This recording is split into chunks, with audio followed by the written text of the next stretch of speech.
In our lesson today, we're going to learn about the distributive property and how we can use the distributive property to write equivalent expressions.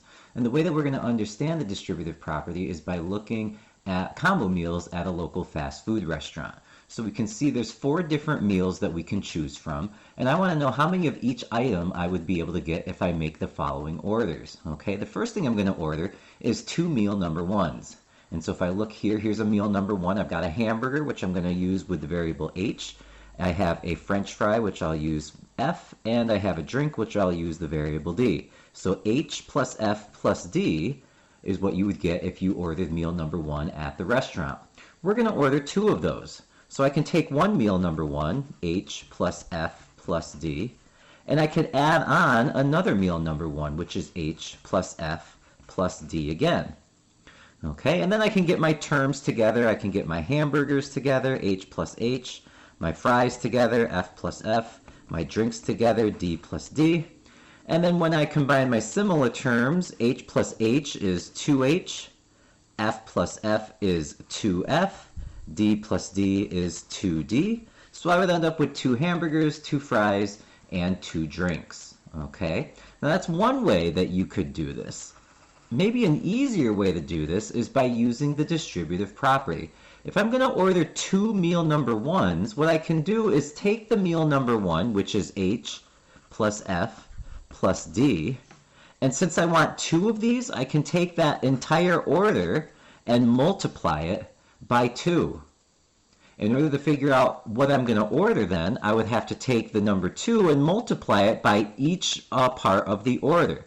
So I would be doing 2 times the hamburger plus 2 times the French fry plus 2 times the drink. Okay, and then remember that each one of these inside of the parentheses, when the variable's by itself, the coefficient is a 1. So if we did the multiplication now, 2 times 1h would be 2h, plus 2 times 1f would be 2f, plus 2 times 1d would be 2d. Okay, so instead of just adding the 2 meals together, I could take one meal and double it. I could multiply it by 2, and that would give me the number of items in that order. So let's take a look at this order right here. We're going to order 3 meal number 2s and a meal number 4. All right, so let's take a look at what a meal number 2 is. That's right up here. So there's 2 hamburgers, which I'll represent with 2h. There's 2 fries, which is 2f, and 2 drinks, which is 2d. 2h plus 2f plus 2d represents a meal number 2. We're going to get 3 of those.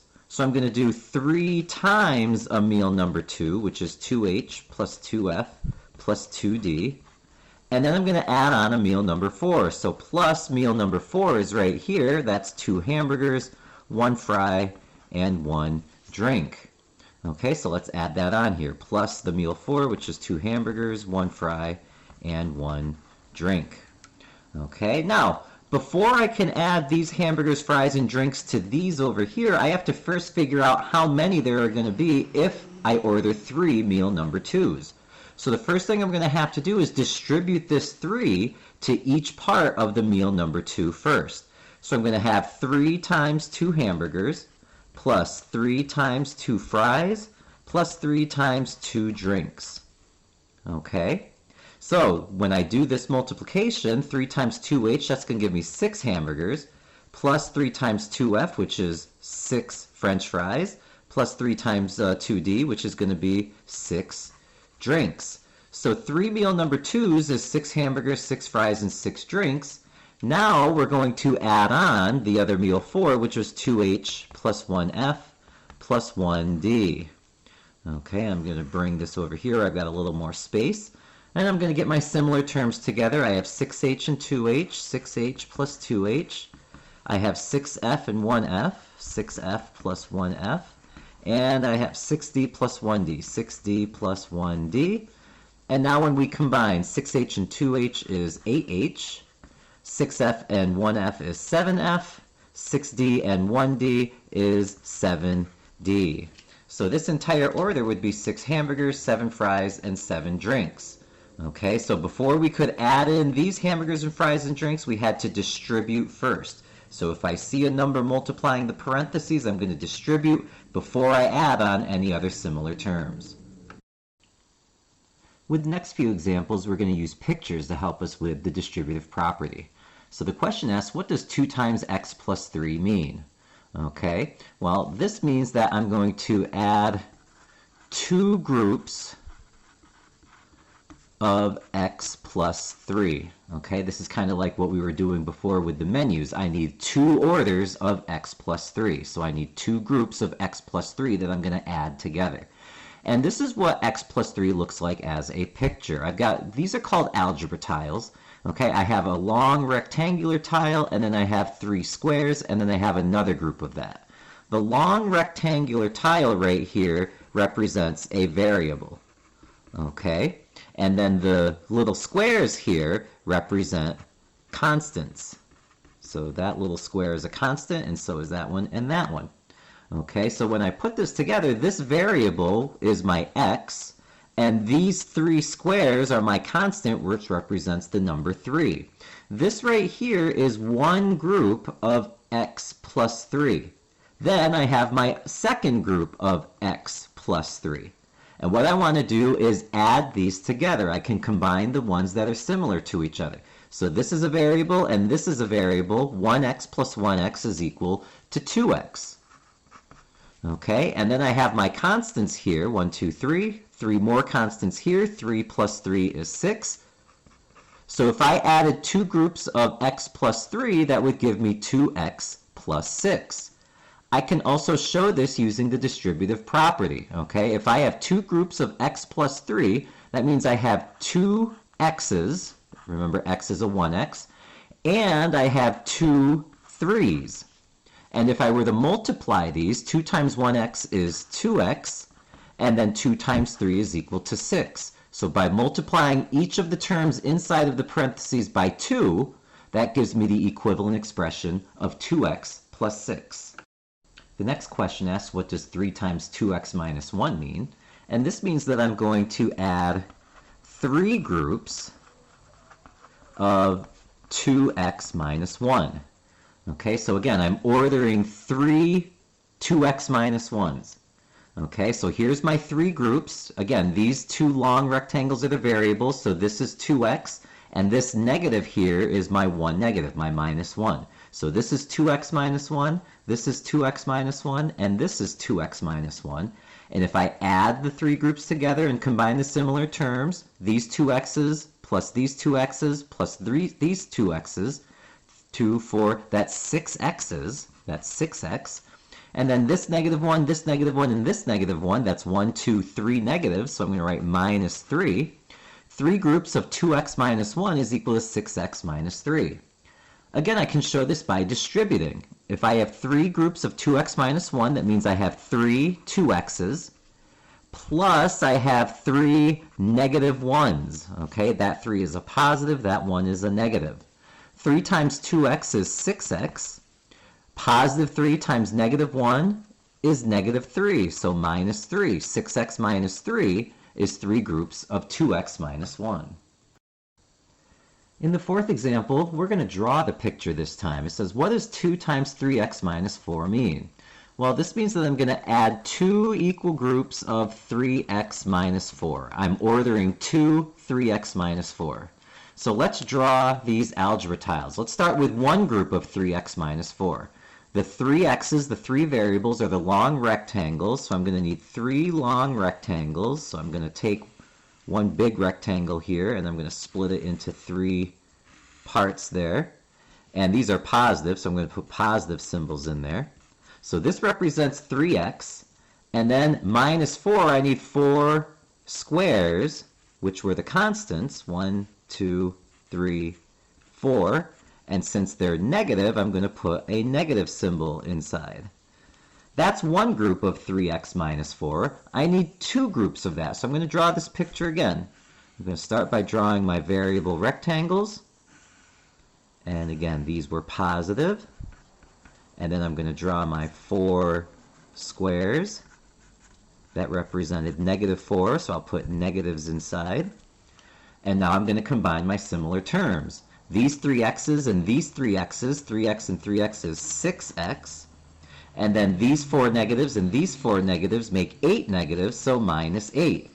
Two groups of 3x minus 4 equals 6x minus 8. If I did the distributive property, I'm multiplying 2 by each term 3x minus 4.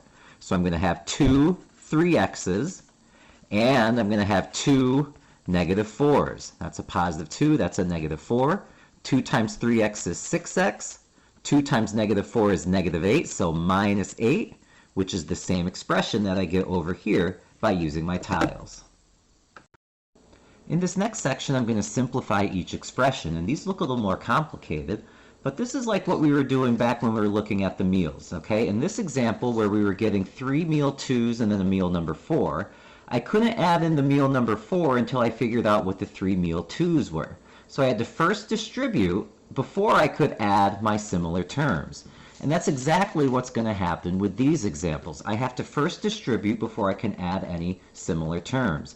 And I can see here that 9 is multiplying the parentheses 10 plus 2y, so I'm going to have to first distribute before I can add in the y minus 8. So I'm just going to bring down y minus 8, and now I'm going to distribute the 9. So I'm going to have plus 9 times 10, I'm going to have 9 tens, plus 9 times 2y. I'm going to have 9 2y's as well. Multiplying first, I'm just going to keep y minus 8. 9 times 10 is equal to 90. All right, so that's going to say plus 90. 9 times 2y is 18y. And so now it says y minus 8 plus 90 plus 18y. I'll rearrange my terms with my variables in front. This is y plus 18y. This is negative 8 or minus 8 plus 90. And now I'll combine my variables first. This is a 1y plus 18y is 19y minus 8 plus 90. And now I'll combine my constants. So I'll bring down my 19y. This is a negative 8 and a 90, different signs, so I'll subtract. 90 minus 8 is 82. It's going to be positive because 90 has the bigger absolute value, so I'm going to write plus 82. And now it's a variable term with a constant. That's as simplified as this expression gets. All right, so distribute first and then combine your similar terms. In example number 9, notice the 5 is multiplying the 4y minus 9, and this positive 9 is multiplying the 3 minus 2y. I'm going to have to do two different distributions, and then I'm going to have to combine any similar terms that are left over. So let's distribute the 5 to these terms. I'm going to have 5 times 4y, and then I'm going to have a positive 5 times a negative 9, 5 times negative 9. And now I'll distribute this 9. This is a positive 9 times 3. And again, this is a positive 9 times a negative 2y. So I'm doing all my distributing first. Let's multiply. 5 times 4y is 20y. 5 times negative 9 is negative 45, so minus 45. 9 times 3 is positive 27. And 9 times negative 2y is negative 18y. So our expression says 20y minus 45 plus 27 minus 18y. Rearrange it. 20y minus 18y minus 45 plus 27. And combine your variable terms first. 20y minus 18y is 2y minus 45 plus 27. And now if you combine your constants, bring down the 2y. Negative 45 plus 27, different signs, subtract. 45 minus 27 is 18, and it's going to be a negative because the negative 45 has the bigger absolute value. So there's your simplified expression, 2y minus 18. In example 10, we're going to have to distribute the 7 to the 2n minus 4 and the 6 to the negative 3n plus 4. And so our expression becomes 7 times 2n plus 7 times negative 4 plus 6 times negative 3n plus 6 times 4. Next you're going to multiply. 7 times 2n is 14n. 7 times negative 4 is negative 28. 6 times negative 3n is negative 18n. And 6 times 4 is 24. So we have 14n minus 28 minus 18n plus 24. Rearrange your terms. Once we rearrange 14n minus 18n minus 28 plus 24, combining the variable terms, we're going to get negative 4n, and the constants, negative 28 plus 24, is negative 4.